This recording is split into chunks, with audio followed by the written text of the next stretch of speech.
Alright everybody, welcome to more Heroes of the Storm Content and Khaldor TV. Today with a bit of a different setup. I'm a little bit in a rush because I'm going to Berlin today, well actually tomorrow morning, and I'm going to cast the WCA qualifier there, which is going to be pretty epic. It's going to be like 2 days in Berlin where I'm going to cast together with Thatcher, and therefore I didn't really have the time to go for the usual setup. So a bit of a different setup here for the introduction today, and it also allows me to just sit here without pants. Nah, kidding, of course I'm wearing pants. Or am I? Well, you'll never know. That's another benefit of me sitting here and doing that in front of my normal, like, streaming setup. But we have a great best of 3 series today, and we have once again Roccat versus BoB. And now you might just, like, look at the screen and you'll be like, hey, wait a second, Khaldor, we had that game just a few days ago. And you're perfectly right, we just had that yesterday, because it was the final of the Zotic Cup. But today we're looking at the end of the Storm 3 qualifier. And guess what? Both of them ended up in the finals again.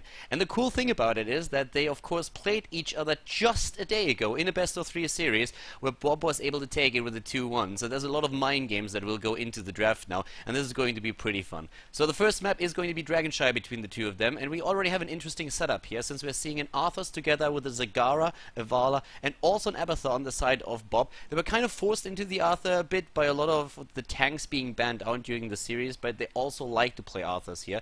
Whereas on the other side we're currently seeing Roccat playing Lily again, and in this case they actually didn't get forced into Lily. They just decided that Lily is a hero that they really want to play here, and there's a couple of advantages to the hero that they can use. There's very little disrupt, like no stuns on the side of their opponent, so Lily will be able to get the heroic ability through the entire time and therefore get a lot of healing power onto the map. And then we have them running with a Jaina. They also have an Illidan, which is always nice to have in your setup, and then a Zebo, who is these days is just like one of these great damage dealers that we have there. It's a lot of constant damage that comes out from the hero, and as their frontliner it is an Anubarak. So pretty solid setup for both of the teams to start the best of 3 series off. Keep in mind this is another best of 3 series, so we're going to have another final here and potentially even 3 maps. The last time we saw BoB take it against Arthur's, but well guys, let's stop the talking just now and go straight into our first game on Shire between BoB and Roccat.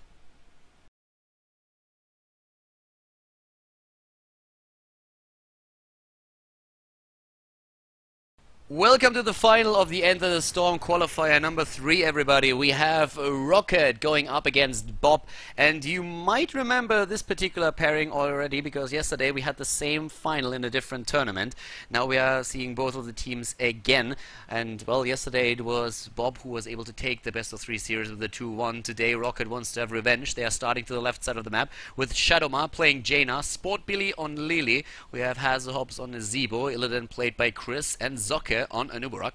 To the right side of the map, it is BoB with Snitch on Zagara, Athera Angel on Arthur's, Bakery on Malfurion, Zarmony on Vala, and ADRD on Abathur. So a lot of mind games going into the drafts here for sure, and let's see who's going to be able to take the lead in this game. I'm Khaldor, with me is Sham2, and we're going to bring you the best of 3 final at the end of the Storm qualifier. And you know what's always funny is that it's just so prevalent that ADRD is on BoB, because we already saw an Azmodan, and now we're seeing an Abathur. We normally didn't see, you know, with the couple of members of SK that they got, it doesn't really, we never really saw Abathur and Azmodan pop up too often on SK, if I remember correctly.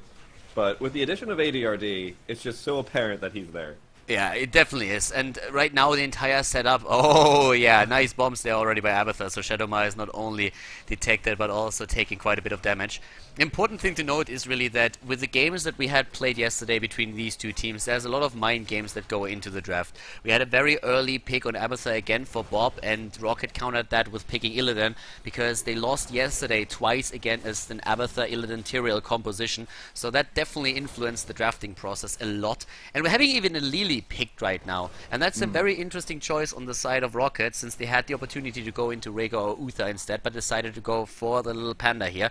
With Abathur in the team, you usually have a few less bodies on the map, so we could see that Blinding Wind build on Lily. And Roccat is one of the teams that has been experimenting with Lily a lot since the patch came out. Right, and so speaking of how these team compositions will be faring against each other, the temples have now spawned. They're both up, and both these teams look like they're trying to just pick up one of them with each of their warriors and just kind of stall that out a little bit and allow both these teams to just kind of keep laning for a little bit. ADRD playing this really close. Hazops knows exactly where he is, throws the spiders in, forces Abathur back for now. We have the mid temple taken by the red team. BoB is trying to claim this one, and up at the top, of course, it's the blue team taking the temple shots, both of them hitting level 4 at the same time. And on level 4 we have the Mending Serpent right now. That's the only support that Illidan at least gets in this game, so yeah, he has to play it a bit closer to home, I feel. Can't really jump out as much as he usually does, and especially of course with him losing the unstoppable frames on a lot of his talents that we saw in the patch happening, it is definitely a given anyways. Here comes a little bit of a collapse here onto BoB, but it looks like they are actually going to be able to ward away Roccat for now, and Rockat's actually going to lose Shadowmare here. Kill for a kill, Abathur down at the bot lane, went a bit too far, and we have at least Jaina eliminated now, so basically it's a 1-1 in this case. We have a bit of a hybrid build for Abathur, I'm really liking this, going for the Locust Talents on level 1 and then still going straight for Adrenal Overlord on level 4. That helps especially, of course, the Arthur's player a bit later, and if you are going straight into destruction and you have the extra damage there now as well, which you can put out. On 16 we sometimes even see him go for Frostmourne feats, which will allow you to get 2 hits in with your Frostmourne, with your D talent, so that's going to be pretty interesting to see if we are going to see him take this, or if he instead just goes into Stone Skin, which is kind of an important talent if you're playing as the soul tank of your team. But Abathur definitely with that hybrid that ADRD prefers, and I'm curious if he goes for the monstrosity on level 10, which he very much loves to do. Which also really curious here is that we see the volley going for the double multi-shot build. Normally against an Illidan we see the Hungering Arrow build come out here, but she's actually going for composite arrows and arsenal instead of going for both the level Q talents. Ooh, and a Zeebo getting taken out there in the mid lane. But I find that a little bit curious because they are going against an Illidan, but I guess they're not feeling that Illidan being in their backline too much. One of the things that I could see them do is try to just play around the opponent, not really engage into too many team fights, but instead just say move around the opponent, trying to take down structures. The Abathur plays into that.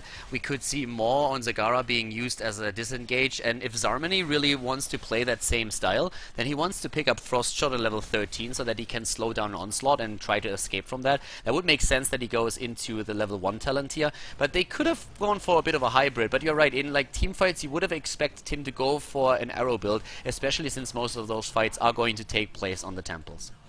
Bottom Temple has spawned up here, and both these teams have grabbed their bruisers. ADRD is trying to defend the bruisers in the top lane, but meanwhile, the rest of their team is going to come on down here. And nice entangling roots going down there on Zocca, but not really too much to really capitalize on here. They have all 4 of their heroic bodies down here, except for obviously their Abathur, and I'm curious to see how both these teams are going to posture. So far, BoB has to give up this temple. Yeah, the top lane, that's where experience is still being soaked by Abathur, but down here, this is where the fight starts. Shake It Off, of course, taken on Lily on level 7. Nice wall there to block Athero in for a sec, but his Howling Blast misses. And once again, we have ADRD trying to help down out here at the bot lane. Both of the teams picking up a mule, by the way, and trying to use that, but the temple shots have been soaked completely by the blue team. The thing is, though, that with Abathur at the top lane, they were still able to get elite in experience. BoB, that is. Yeah, half a level at that, and that's a pretty big advantage at this point in the game, just because at level 10, they're going to have the heroics, and that could be potentially a huge amount of map control. Meanwhile, top lane is now under assault. ADRD trying to finish that up, and whoa, BoB potentially going for the boss. I don't think it's going to work out so well. Yeah, no, they have to move back here. I actually find it very curious that we are seeing Arsenal taken on level 4, considering that he went for the repeating arrow on level 7. We sometimes see the max damage build where you go for repeating arrow after you take composite arrows on 4, so they can sync that with your level 13 talent, but then on level 4 you still go for the puncturing arrow, and then you have a massive amount of damage that you can really dish out. So it's a bit of a hybrid build that really makes a lot of sense, but I haven't seen it really taken with Arsenal plus repeating arrow, so that's a bit of a novum. I don't really think that's going to be a misclick, but there must be some kind of thought process behind it. He has more pushing power with this build, of course, than if he would have gone for any other talent on level 4. Yeah, level 13, we're definitely going to be seeing that Frost Arrow, so going for the double Hungering Arrow, I feel like it's going to be like a lot of a dual build, but level 10 has been grabbed by both these teams. We've got a lot of heroics coming in here. Ooh, pause on the game. Yeah, Sport Billy apparently dropped, so there is a disconnect. But yeah, I find that a bit curious. We have now Army of the Dead taken, the level 10 abilities are here. We're also seeing, in this case now, for the ultimate evolution for Abathur, it decides to not go into the monstrosity. So they are going to engage into these team fights. They're not only thinking about just moving around the opponent and taking down structures. We're having also a Rain of Vengeance on Vala. But yeah, that level 4, level 7 combination of Vala is still a bit curious to me. They also have now on the side of the opponent's team, the heroics coming in with only an Uberak, not choosing his talent yet, but we expected earlier that he will go into a Web Blast to isolate one of the 4 bodies that they will have to deal with during those team fights. And you know, it's funny, you were talking about that mule before, I didn't notice, it's on the Nazebo, so keep in mind that this actually sacrifices a bit of the damage and synergy with the spider build. Normally you go for Gidman at level 7, which increases the duration of your spiders by 25%. Having to go for the mule is going to sacrifice that 25% buff to the duration. I still feel like they kind of need the mule in this case. If you're up against the mule... Yeah, they have to go for the mule. Yeah. I'm not disagreeing there. I'm just saying it's a sacrifice because they have to lose all that damage. Yeah, it definitely is. And you know, the sacrifice on Abathur is not that big. I mean, you give up Needle Spine. It's annoying, but still. So it looks like we are ready to unpause the game and continue. As we already mentioned down here, that camp was taken. The siege giant camp is already over. We have Nazebo up to the top. So if Abathur jumps in, he can really help out the team. Both of them still with a level 10. And Anubarak hasn't picked his talent yet. So he is trying to wait that out. Usually indicates that he wants to show that during the next team fight. Bed of Barbs taken after he went on level 1 for Regeneration Master. And we only have 3 kills in the game thus far, so not really a lot happening just yet. They're still very, very close in experience. Yeah, they're playing incredibly safe, all of these team members here. The only one kill that actually has gone down on Roccat has actually been on ADRD, which is a very curious thing, to actually be able to kill the Abathur before anybody else in their team. However, the temple's now spawning up here. It looks like there's going to be a pretty big push here to take the bottom temple here by BoB, but Roccat... they're still deciding. It looks like they're just going to put the Illidan up there in the top lane. Yeah, they have the Illidan at the top lane. They already checked that nobody was taking boss, which is one of the advantages that you oftentimes have when you go for the bottom temple, that you have an easier access to the boss and could theoretically go for it as well. That mule is repairing the wall. That's a trooper right there, but I don't think that Roccat is going to be too happy about that. So... yeah, Wally needs to start repairing the really important structures, but as it happens, he's always a bit too late. If he didn't repair the wall, then he wouldn't be called Wally. Yeah, you got a point there, I suppose. Well, we have also the top fort now obliterated, and with the mule still doing work, it looks like they might actually be able to save this one. It's actually going to be really close. Only the 5 shots remaining. Do they have enough to keep it alive? And it hits the tower, so yes, wow, the fort is still there.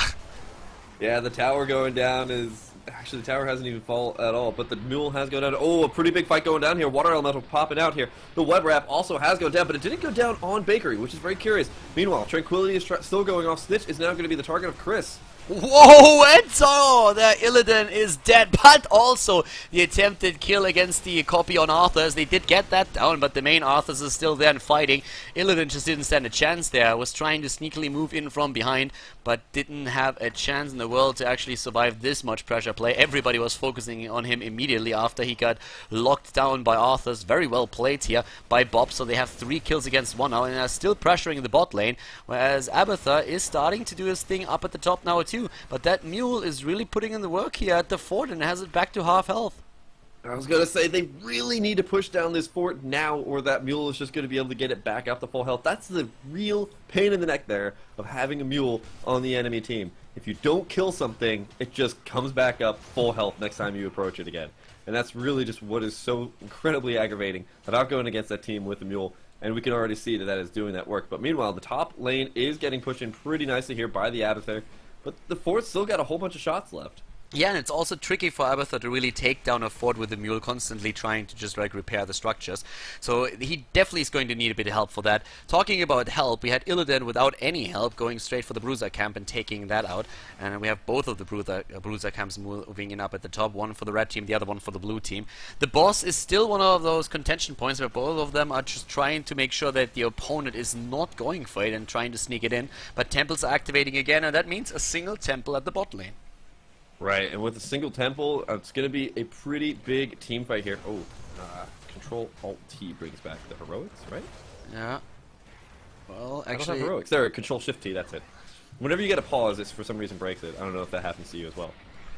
It actually does. Well, right now we have the fight coming in once again. Since the web blast was already used, they're jumping deep into the back line. Snitch needs to be careful, already using his maul. Oh, he blocks himself with it though. Shadowmar is able to escape. They get the kill against the copy on Abathur now too, which means that we're having only 3 bodies left in the fight, and Zarmany is extremely low as well.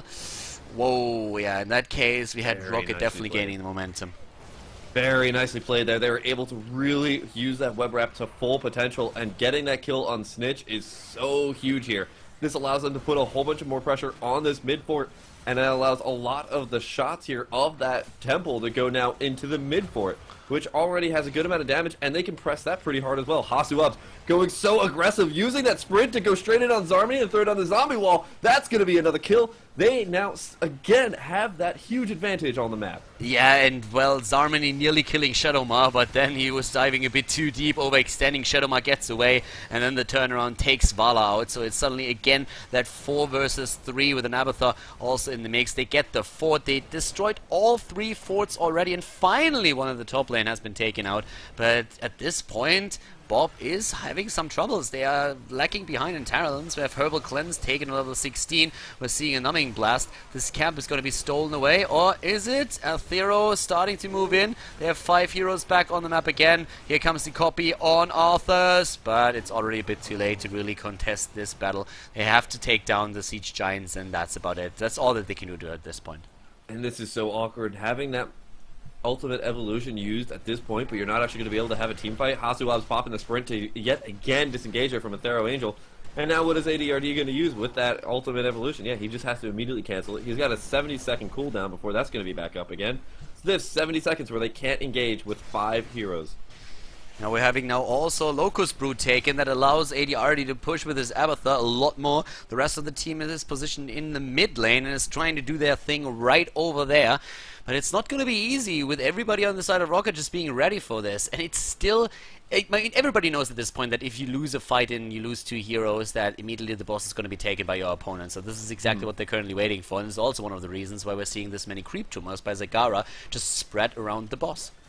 And Chris is doing a pretty good job using that immolation level 4 talent in order to try and take out those creep tumors. But as I'm saying that, there's a huge fight going down yet again. Abathur Angel is caught in the web wrap. But Bakery is using Tranquility, keeping Zarmany alive for such a long time, but I don't think they are going to be able to. Oh, just barely the Symbiote is going to be able to come in there, and Chris is going to go down.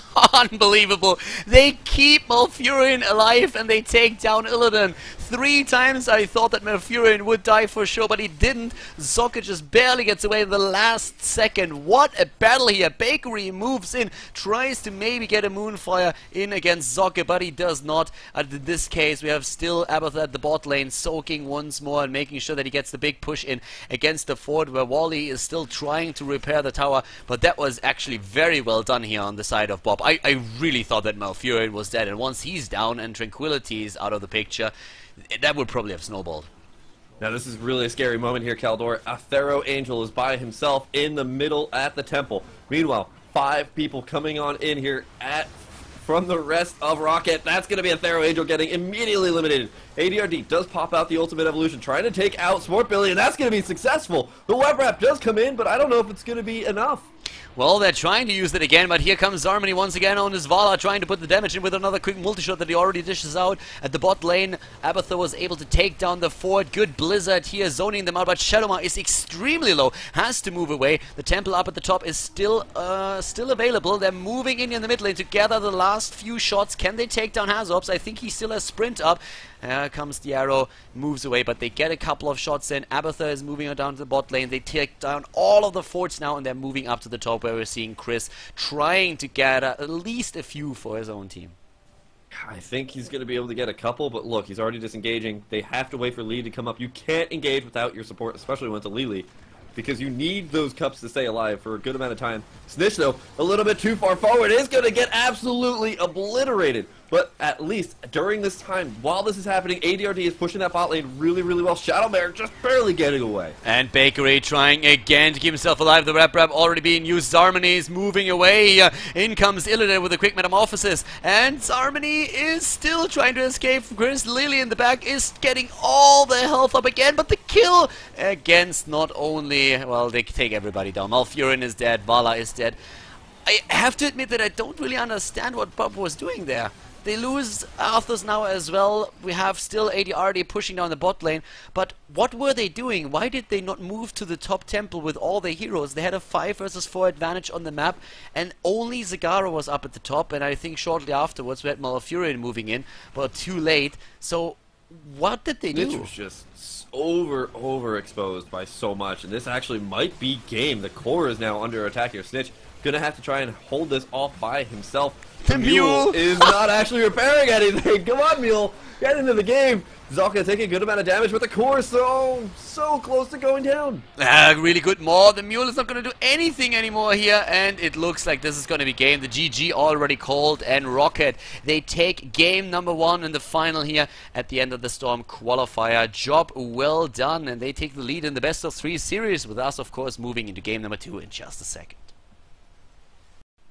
In game number 1, Roccat takes it. They win the first game and they are in the lead now against BoB. So Roccat with a very solid performance. Yesterday they fell behind after the first game. Today it's the exact other way around. So will Roccat be able to take down BoB? We're gonna find out, and this might actually be the last map in the series that comes up next. It's Battlefield of Eternity, and this is of course the map vote that we have from BoB. And they played this map a couple of times already in the tournament. They seem to be very confident in their ability to take it. And guys, this setup in particular, I mean, Shamtu and I were casting, and what we saw there in the draft was absolutely amazing. We see a Nova once again. We just lately had a game with a Nova, and actually the team that played Nova was able to get a very good sniping at the end of one of the team fights and therefore win the game. And right now we have Nova played once again, this time actually by BoB. They rely again on Arthur's Malfurion, a composition that they've already used before. And it's not only the Malfurion that they have there, they go into a double healer setup that they are trying to use here. So a double heal going up against a lineup that is a little bit more normal on the side of their opponent on Roccat. The only difference that we have there is suddenly the Vikings make an appearance again.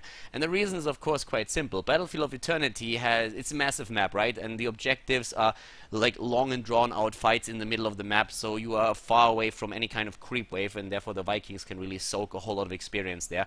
They have also a Zagara, which is absolutely amazing on this map since the early game, and those fights between the immortals are super important. Lily is again their healer, this time kind of forced by by BoB going into a double heal, but it's still pretty epic to actually like see the Vikings going up against a Nova as well. And of course one of the cool things about Nova in this case is that if she goes on level 4 for Gathering Power, she can still get a lot of Gathering Power stacks by just sniping Eric a couple of times or Balog.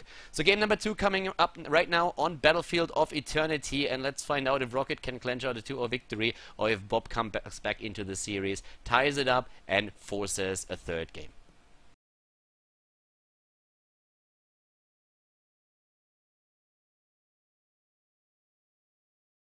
Game number 2, everybody, is coming up here at the best of 3 final at the end of the Storm qualifier, and as you can see we have Battlefield of Eternity as our map. Currently Roccat is in the lead with a 1-0 and they are playing Shadowmar on Zagara, Chris on Illidan again, we have Sport Billy on Lily once more, this time they were forced into the hero, Zocca on Johanna, and Hazorps on the Lost Vikings, Olaf, Eric and Balog. And to the right side of the map it is of course BoB, and BoB is playing a double healer composition with Snitch on Malfurion, and just look at ADRD rocking the Nova here. Bakery is playing Uther, Zarmanina Zebo, and Athero Angel again on Arthur's.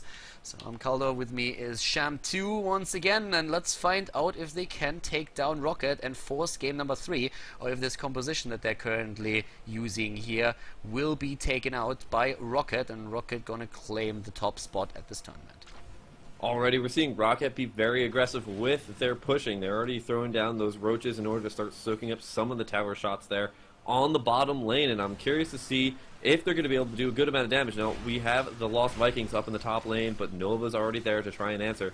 She's not going to be able to pick up too many stacks, though, until level 4 when she actually picks up Gathering Power. Exactly, and they're trying to get the kill against Hazorps, but that's one of the things that you can always do when you're playing Nova against the Vikings. You can really, and against Murky it works too. Like, all the Viking kills and also like Murky kills give you a stack starting with level 4 and Gathering Power, and that's one of the cool things that you can do. The interesting thing is that I still remember that in the past we had ADRD for Gamers 2 playing Nova once, and he actually chose Envenom over Gathering Power. That was the last time that I saw him play the hero, so I'm expecting Gathering Power, but with that in mind, I'm still waiting before I actually say anything about that, because he could go for something else. A lot of damage going up against Ilili, just barely getting away here. So this is definitely going to be a very interesting match, especially with now Hazops on the Vikings also going for his level 1 talent on the Vikings with the extra AoE damage, so to say, on Balog. So Balog is going to play a key role in that Viking corner position.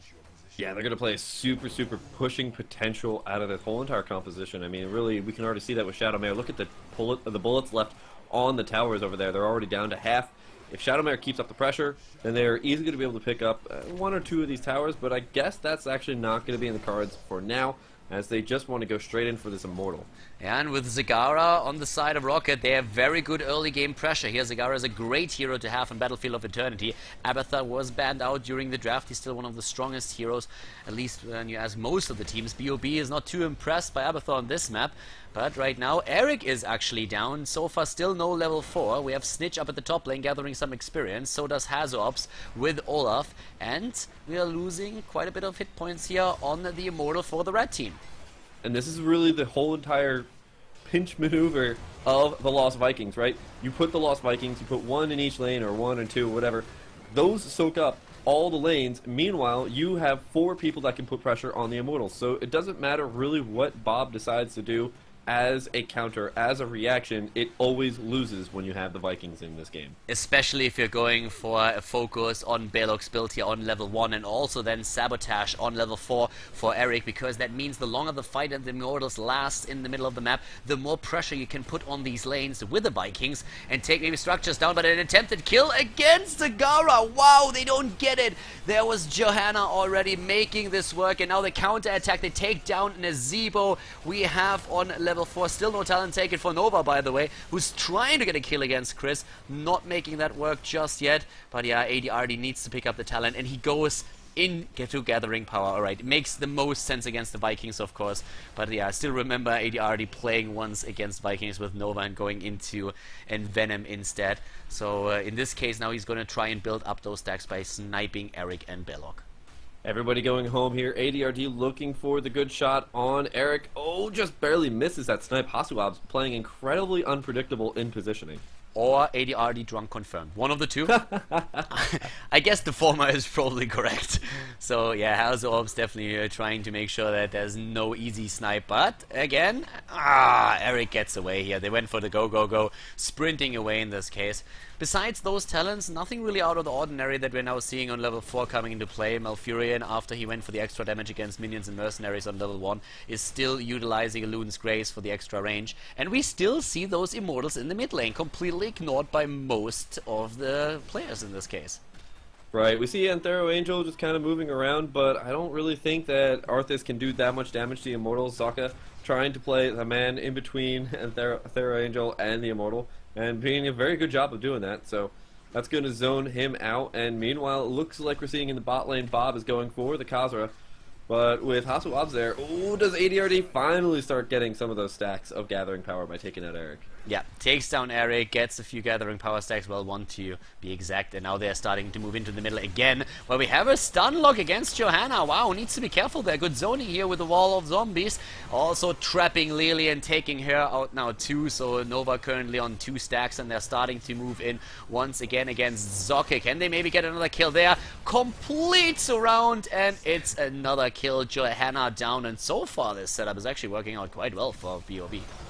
It is. They have actually evened up a little bit now. It's level 7 for both these teams. Cleanse coming in there on the Uther, of course. Malfurion, curious to see what he's going to be going for. Probably the increase on regrowth, but the Immortal now starting to march down the top lane. Are they going to be able to melt it before it does too much damage? They're moving in straight, and don't forget that we have Sabotage taken on Eric. Or Eric the Swift, actually. I was waiting for that Sabotage, but sorry, my bad. We have Eric the Swift taken on level 4.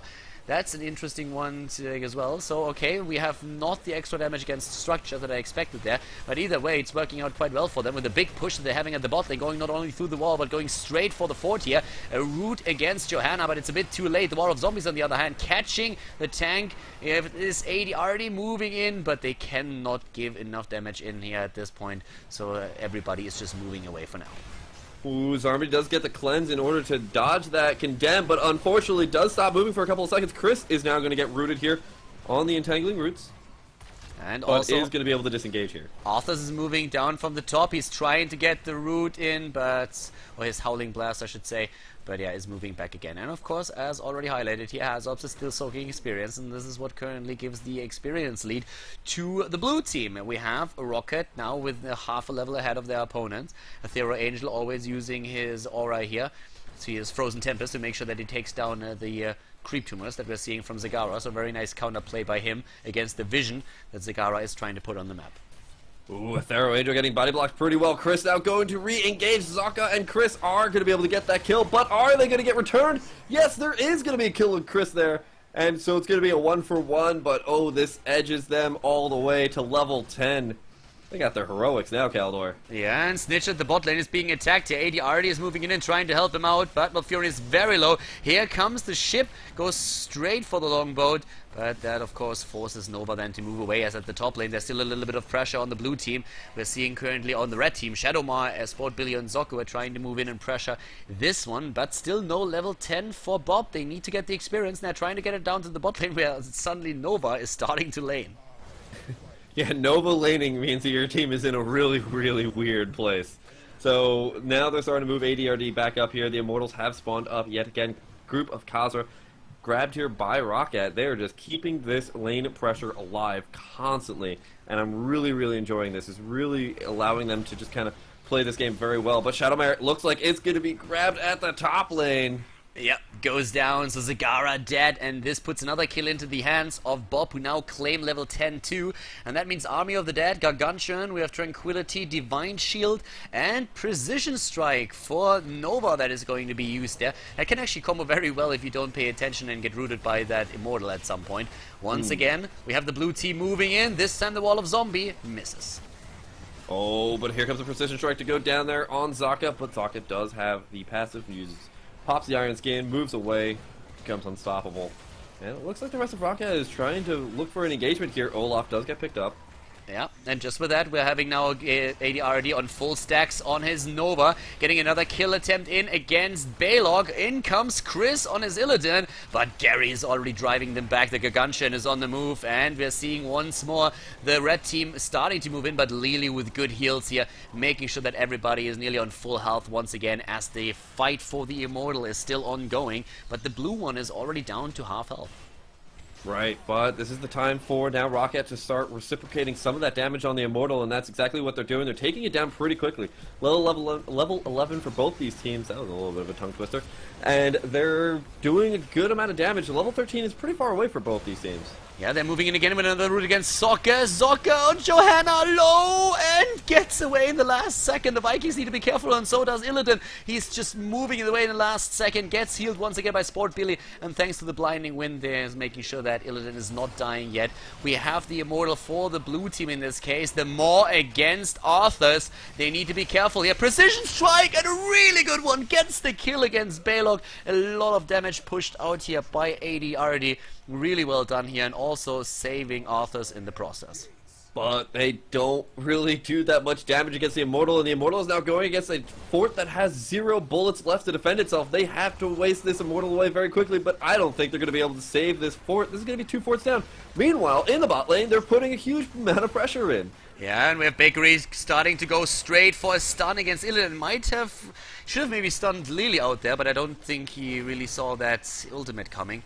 So Lily gets the heroic ability through the stun against Illidan, really doing anything. And the level 13 talent should hit any second now for Roccat, because they still have that lead and experience that we were able to establish earlier, and they took down both of the forts of their opponent already. Right, so with this pressure, they're going to start getting some keep towers. This pops them over level 13. They get those talents in as well. We're seeing the Mutilas come in there from the Zagara, just obviously showing how much they really love this pushing potential. The 6th Sense on the Illidan, just to deal a little bit with that Nova damage. Shrink Ray on the Lily, interestingly enough. Yeah, I guess to get a bit of control on Arthas during those fights. I think that's the only thing. Or, well, maybe even when you want to try and lock down Nova when she shows herself. But Arthas is, of course, a bit of a menace during those fights, at least thus far. We're having jump taken for the Vikings, which is going to be really important here. And in terms of damage, we're seeing Johanna add a bit more with Burning Rage. Camp taken, and Abathur moving away, trying to move away, and the precision strike again, more for the zoning than anything else. Helping Arthur's out there, moving in once more. AD already on horseback, trying to move in against the Vikings at the bot lane. Lily with another rogue ability, healing everybody up, but it looks like Roccat is going to be able to move it away at least for now. Maybe losing Olaf, but that's it. Yeah, the Olaf is... I mean, losing the Olaf is not a massive loss here. It still keeps them full fighting potential to be able to move around the map. It just means that their boat might not be the best boat that they would have. But yeah, Hasuab still keeping alive, still able to push these lanes, or at least defend these lanes for now. Because it looks like, actually, BoB wants to now reciprocate some of that pressure, start pushing in on this bottom fort.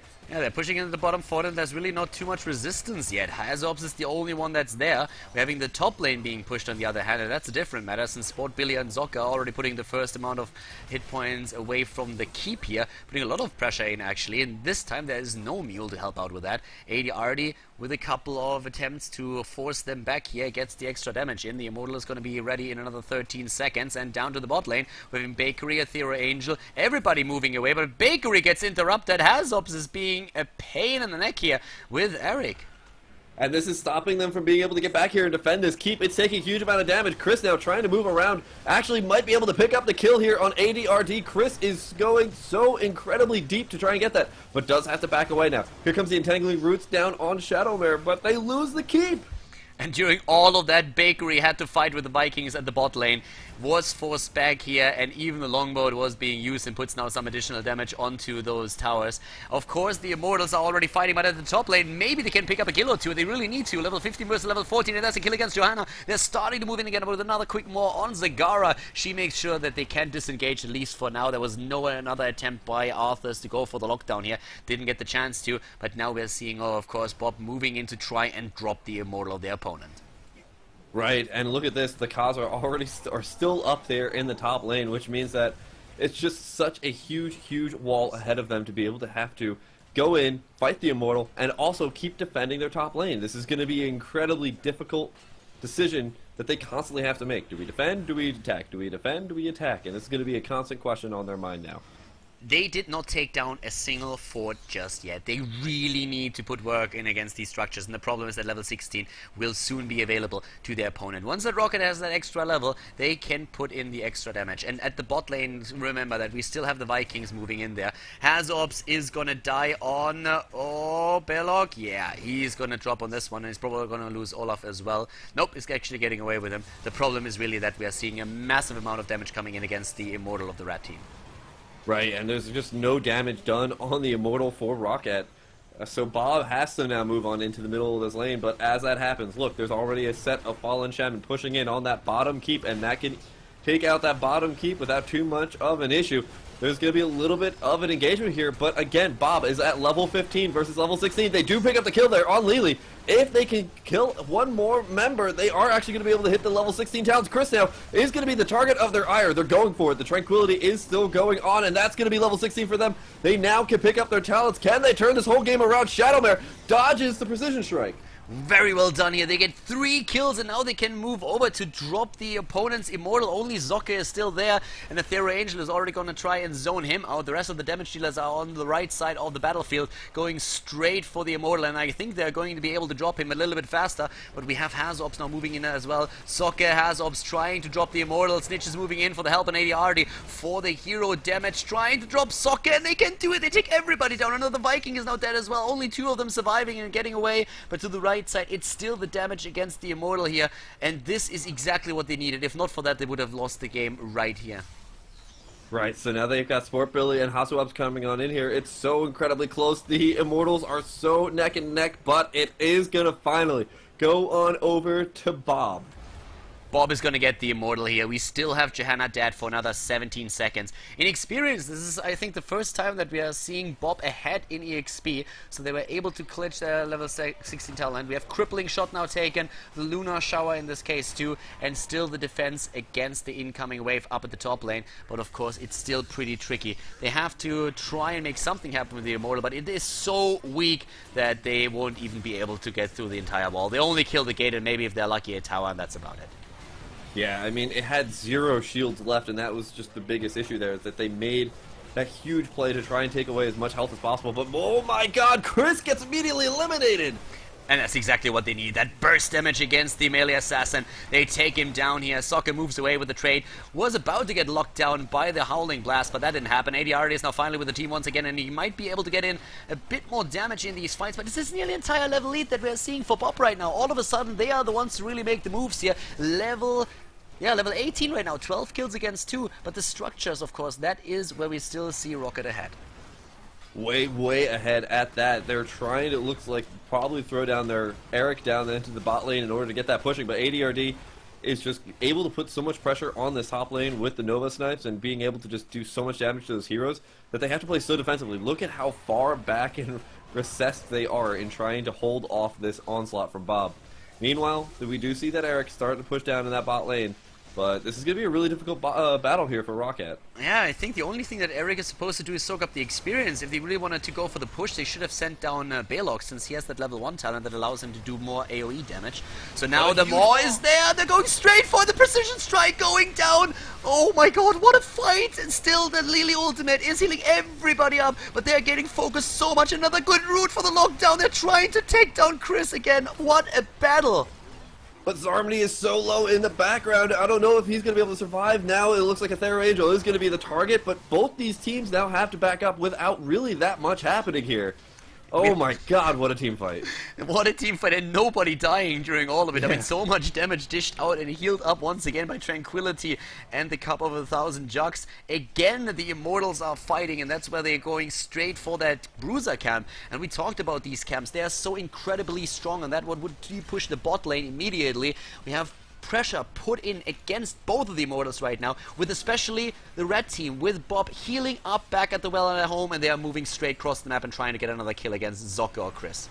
But this is a really scary position here for Roccat, because they have to go in through these massive choke points, and BoB will have a huge advantage because of Arthas. Arthas is so good at controlling those types of choke points by using his Frozen Tempest and his Howling Blast. So you can see already, they're just backing up away from those choke points. They don't even want to go close to them. And as soon as they get close to anything, there's that Frozen Tempest pop immediately by Abathur Angel. So they just have to play back. They have to play very safe. Meanwhile, this actually gives the chance to BoB to go over to clean up those fallen shaman, but I don't think they're actually doing that just yet. Yeah, the bot lane is being pushed, and there's also Eric to consider, who's soaking additional experience for Roccat. They try to close that gap between the two of them. Still more damage against the Immortals there. Illidan up at the top lane is just simply going for the next camp. They don't even want to fight here completely. They're just going to try and stall for as long as they possibly can, putting some pressure onto Abathur Angel. But just look at the bot lane, where we're seeing them already going straight for keep number 2. That could take down the keep. It will take down the keep, but also Zagara dying over here as Sport Billy is trying to heal them out, and the disengage attempt by Zocca on his Johanna moving away before Abathur Angel can get another Howling Blast in.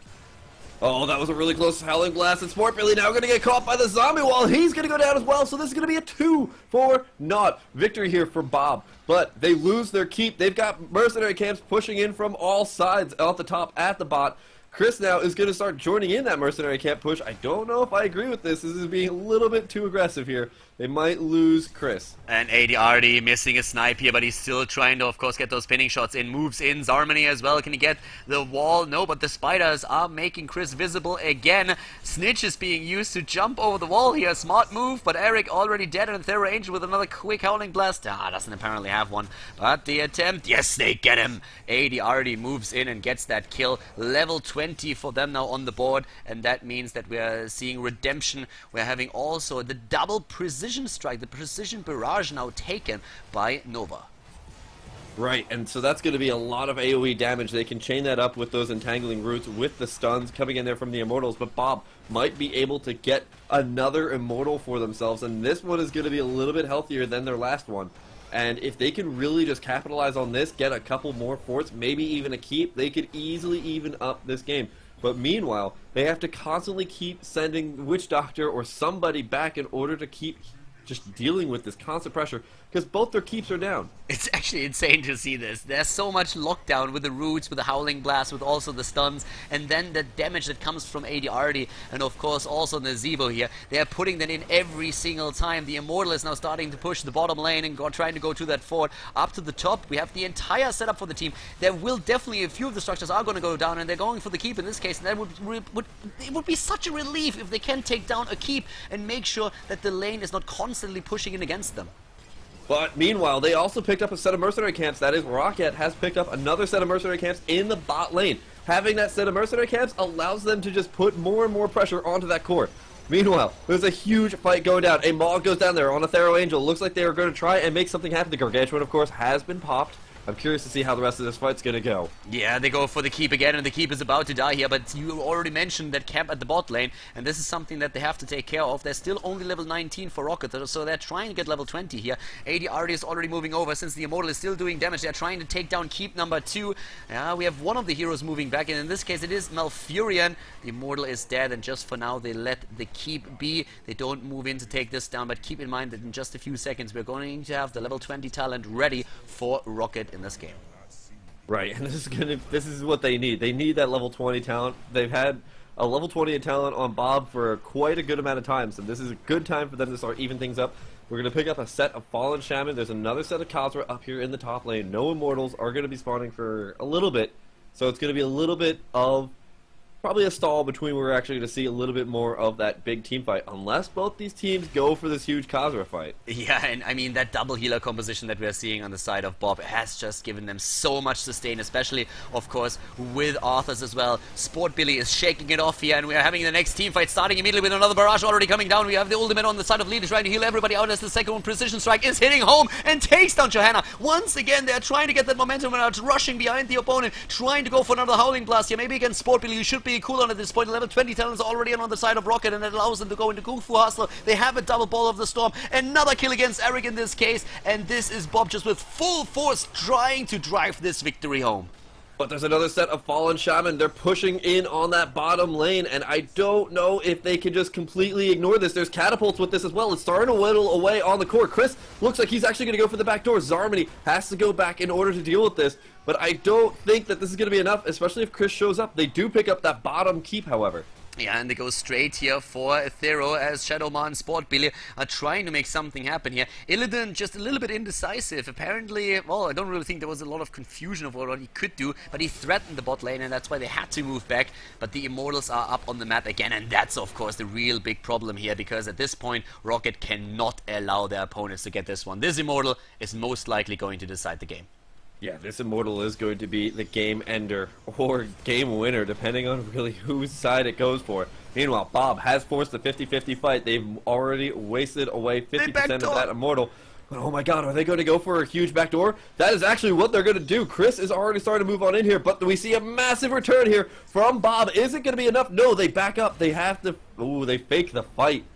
They fake the fight and they go straight for the Immortal. They're trying to just buy themselves a bit of time. At the top lane, we're still seeing Abathur Angel and ADRD going for a camp. And down here, Bakery is trying to defend a pause. Whoa, that's an interesting timing for a pause there. 16 kills, by the way, against 2. Oh my god. I mean, like, this game is absolutely insane. The graphic card from Bakery having some problems here. Well, let's talk a bit about the numbers that we have in the game, because we have insane damage there on the side of Nazeebo. 74,000 damage, 68,000 damage by Nova, but it seems like they are ready again. Alright, so it seems like there was a graphics card from Bakery that apparently had an issue, but it only lasted a couple of seconds for some strange reason.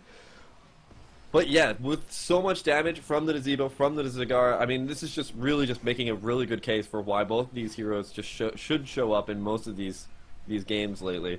And in EU, we've been definitely seeing a lot of Nazeebo, a lot of Zagara.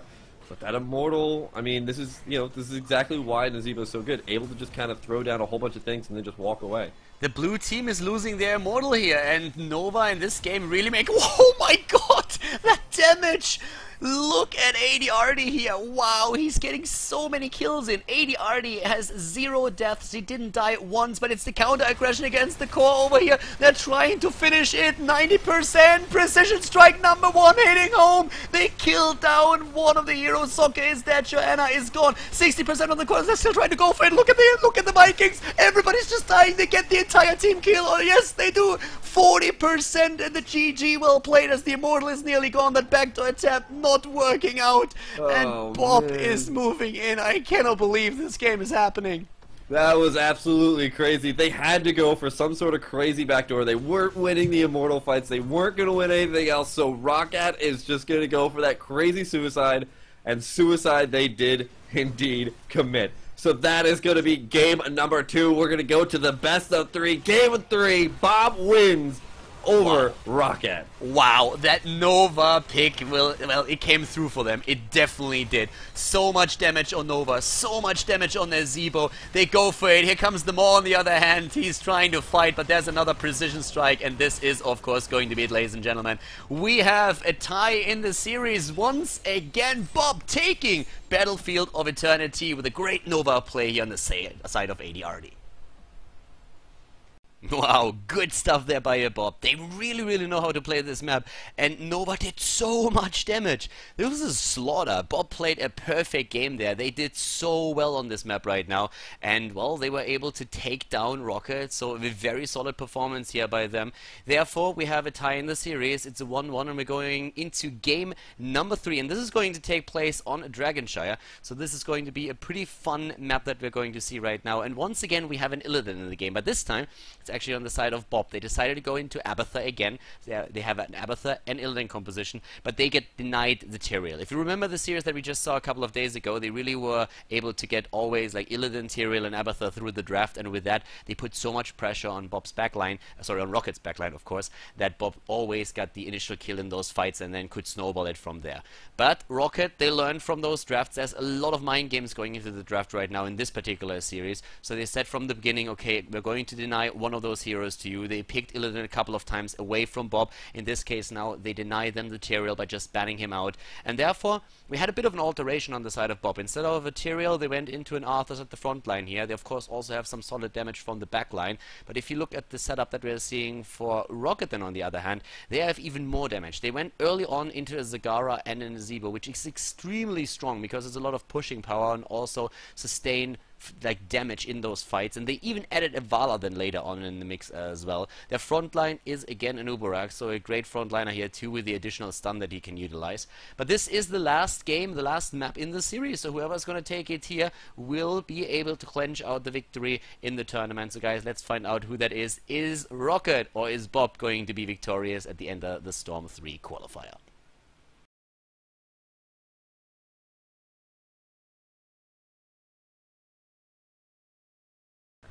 Game number 3. Once again, we have these two teams facing each other. Yesterday, they played a best-of-3 series that BoB decided with a 2-1 in their favor. Today, it is the possible revenge of Roccat, who is going to take the last map in the series, which today is Shire. To the left side of the map, Roccat with Shadowmar on Vala, Sport Billy on Rhaegar, Chris on a Zebo, Hazobs is playing Zagara this time, and we have Zokke on a Uberak.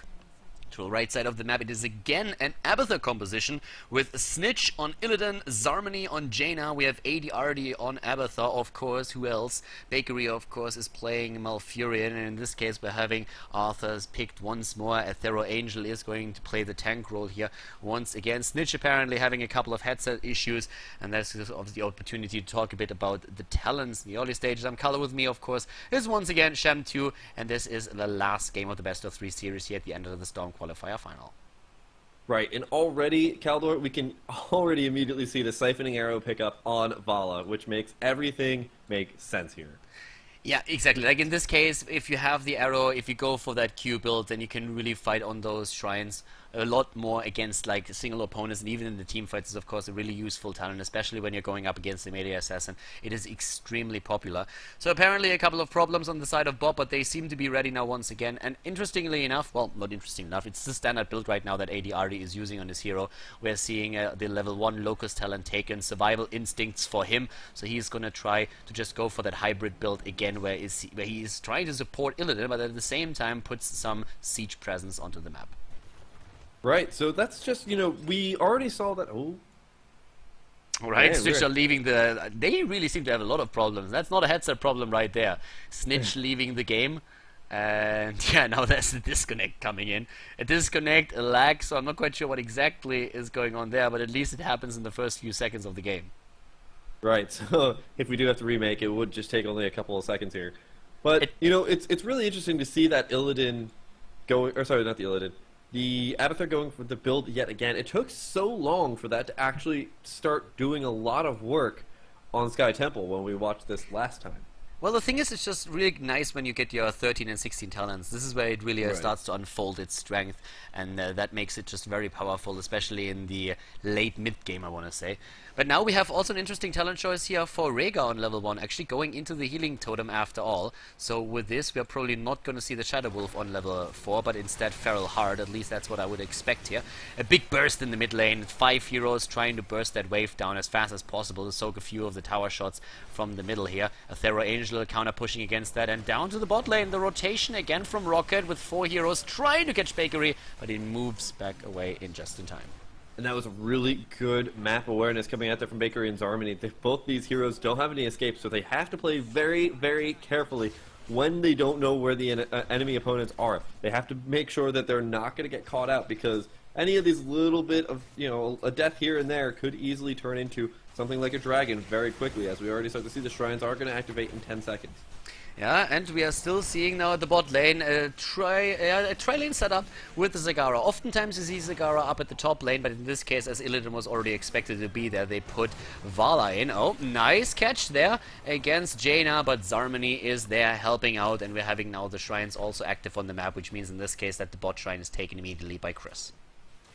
Right, so Snitch is now going to move on up here to the top temple, and that's going to be a little bit of a fight maybe between Snitch and Shadowmare. No, it looks like Shadowmare is just going to let that go on over to BoB, but Roccat just going to keep this pressure alive in the bot lane, and ADRD has to move down here to try and hold off this push. Yeah, that push is actually very, very strong. And AD already moving his body now down to the bot lane to spawn those locusts, and he's really going to need them. The top lane, the problem that, of course, Vala always has is that once that she moves toe-to-toe with Illidan on the shrine, that AD is probably going to move up there with the symbiote and helps out Illidan. On level 4, we could still see that happening with a puncturing arrow, but for now, of course, it's just like trying to depush the bot lane, mines everywhere, Spot Billy running right into them. Well, actually, yep, there it is. And AD is out on the map taking that shrine. Yeah, and they actually landed pretty good roots there on Sport Billy, and that's going to be first blood of the game going on over to their team. ADRD does deep tunnel to get on out of there, and oh my god, no, you have to be kidding me.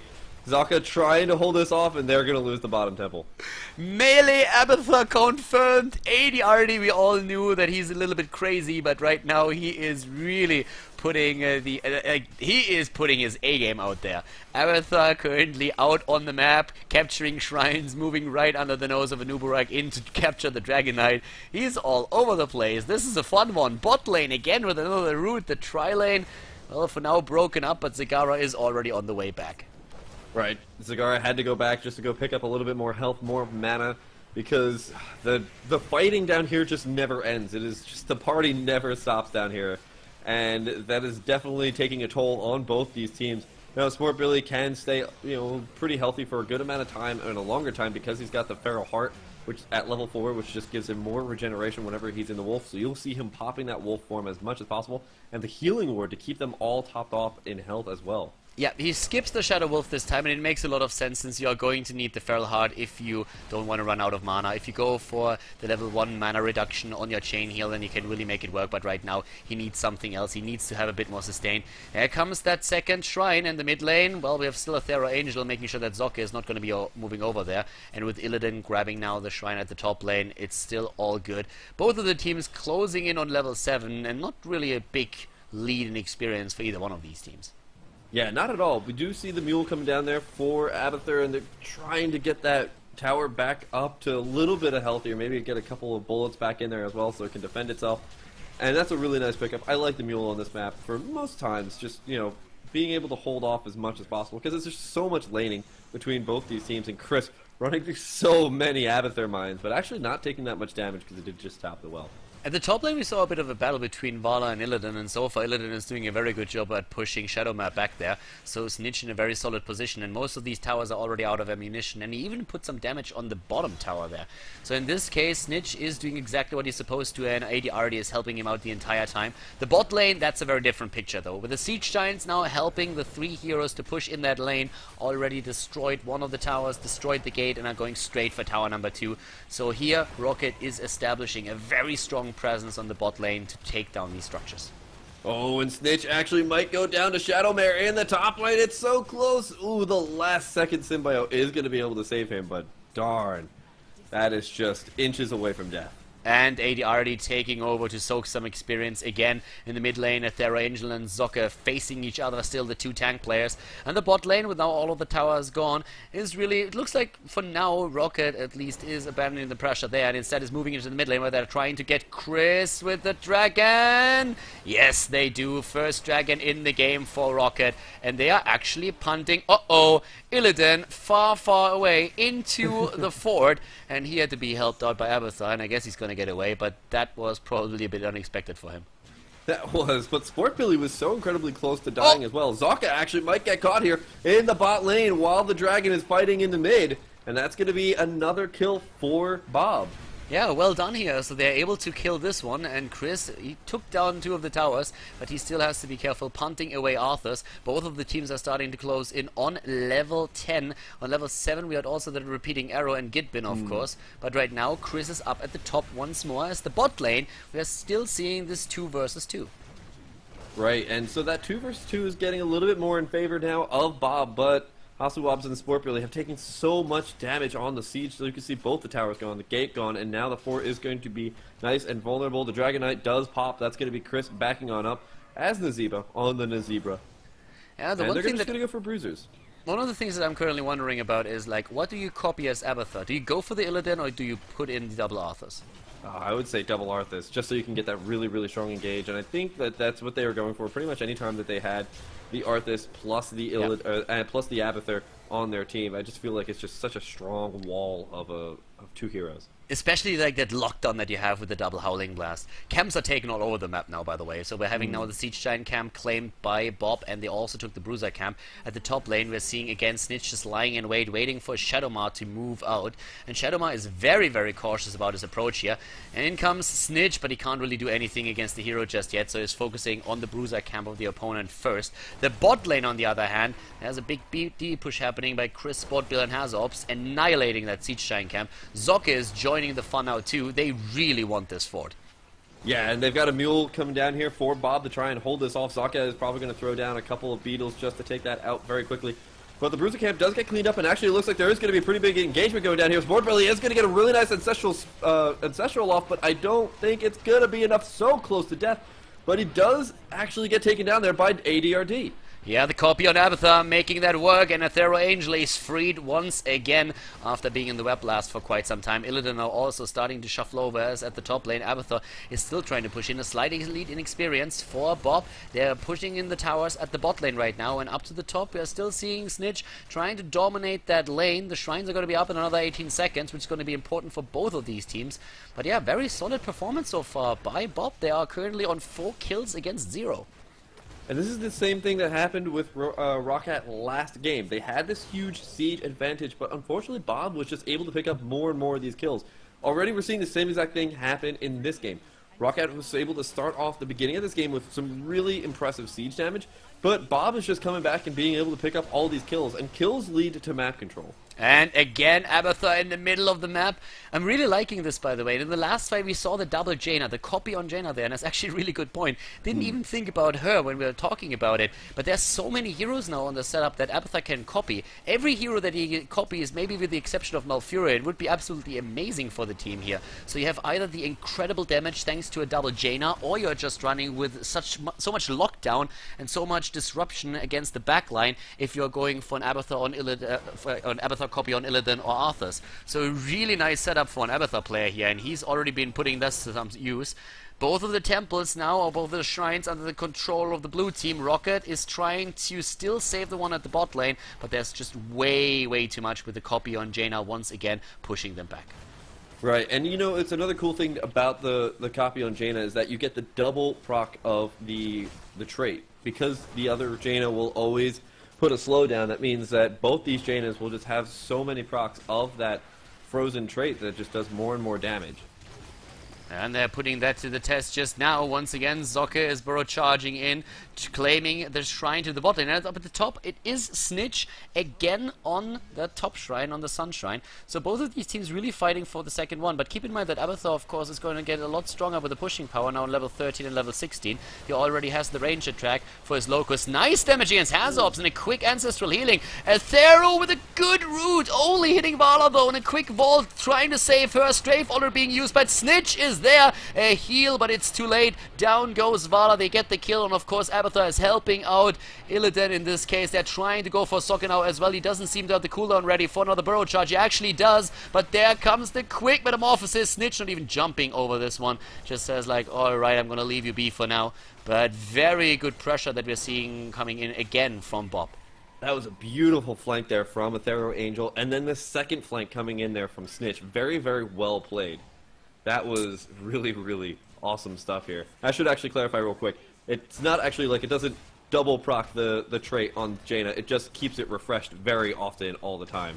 So yeah. I didn't want to make sure that I didn't confuse anybody that you get 2 procs of it and you get like quadruple damage or something. No. Yeah, that would be cool. That would be right, how really would that cool. be? But yeah, I wanted to make sure I said that before anybody starts yelling at me in chat. It's like, that's not true. It's Oh, the Blizzard! Let's look at those procs. Zagara dying within seconds, and they can maybe get another kill against Nazeebo here.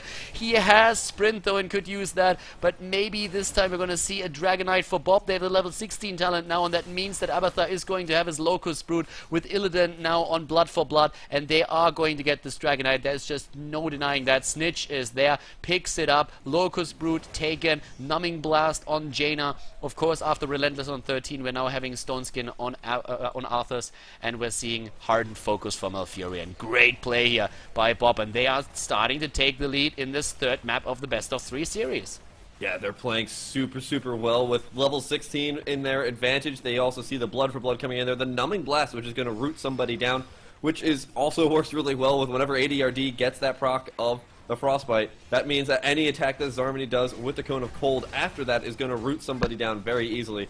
Then we're going to also just see some really nice Locust Brood attacks with ADRD. We saw this in Sky Temple. This is where he really starts ramping up in that siege damage. I'm really excited to see what's going to happen here. Especially since ADRD has already proven earlier that he's an Abathur player that really loves to go out onto the map. I mean, we've seen him all over the place. So jumping right now, in for temples. I was actually pretty impressed that we didn't see him jump for this temple. But exactly. They are going to be able to do a good amount of damage with Snitch up here. And of course, this allows them to be a little bit more hemmed, because if you put the Abathur in there, you have to be very, very careful in your playstyle. Oh yeah, you definitely have to. We have, by the way, now not the 16 talent that I expected. It's the Earth Grasp Totem, which is kind of nice if somebody jumps into your composition so that they can lock him down, and that's cool against Illidan especially, of course. But still, it's not really what I expected there. And also the level 16 talent for Vala is Tumble. So you get the additional charge that is like the maximum that you get out of the arrow build. Oftentimes on level 16 you still go for other talents here. Could even be the Blood for Blood. But yeah, it's Tumble, so Shadowmar is going to be all over the place in those fights. Oh my god, that was a really nice turnaround. Zocke was trying to go in on Zarmany, but it didn't quite work out. And Ancestral Spirit, Ancestral did go down there on Zocke, but oh, they absolutely melt the Vala. It looks like Snitch is going to be able to use the Metamorphosis, and they're going to pick up not only the Vala, but the Zagara as well. Very, very well played here. 8 kills against 0. Roccat didn't get a single kill throughout the entire game just yet. We have Snitch going straight for the mid lane, and they can take the Bruiser camp now if they want to. Of course, they can just then move on and try to also drop the keep at the top lane, but I guess Abathur is already doing that job. Unless, of course, Nazeebo is going to push him back, but Locust Broods are all over the place, putting a lot of siege damage into the hands of Abathur, who's currently at 84,000. The Bruiser camp taken, and with that, they can just simply take out the fort, and they've already done that. Very good situation once again for BoB, and so far it starts to look like we are going to see the second tournament victory for BoB in only 2 days. Once again, are they going to be able to defeat Roccat? It looks very much like it, but the game is not over just yet. Maybe we're going to see a comeback. Roccat needs to have a solid team fight though if they really want to start to come back into this game. Right, so this is a really, really nice spot. And you know, if it was like level 16, they had a Kel'Thas on the team, I'd be like, alright, Roccat definitely has the ability to bring this back, but level 19.5 versus level 17, level 20 going to be so close. Those 20 talents are so pivotal for being able to do so much more with your team, and this is actually putting a little bit of a timer on how really effective we could see the enemy team be. If Roccat can't really get in here before level 20, but oh my god, absolutely melted is that Anub Arak, and we're seeing Hasuwabs be the next target. And Nubarak got a Nubarak, and we have now once again them jumping in, going straight for Hazu. This is the beginning of the end. There another route against Rhaegar, and he gets dropped too. Sokka just came in from the completely different angle. They moved into the mines of Abathur. Another kill, this time against Vala. They're just going through the wall here. Abathur is going to catch this dragon. I don't think that there's a chance in the world that ADRD is not going to go for it himself. And indeed he does. Moves in, captures the Dragonite. They moved already through the middle, and they're going straight for the bottom lane where they can take down the first keep in the game. They have the level 20 abilities now too, and this is looking disastrous for Roccat. I think this is going to be the victory for BoB. GG, well played, already called. Very, very impressive series here on the side of BoB. Yeah, that was so incredibly dominating. A completely different game than we saw from game number 1. Game number 2, BoB, it took them a little bit of time to really warm up, but game number 3, they came in with force. Well played. GG, and another tournament victory for BoB, taking down Roccat with a 2-1. And BoB, they do it again. They win 2 maps in a row, and they are victorious in the tournament. Roccat is losing, or lost, just 2 finals in a row to BoB. This team is definitely here to stay. I mean, like, BoB is... We, of course, all know these players, right? I mean, ADRD was a former Gamers 2 player.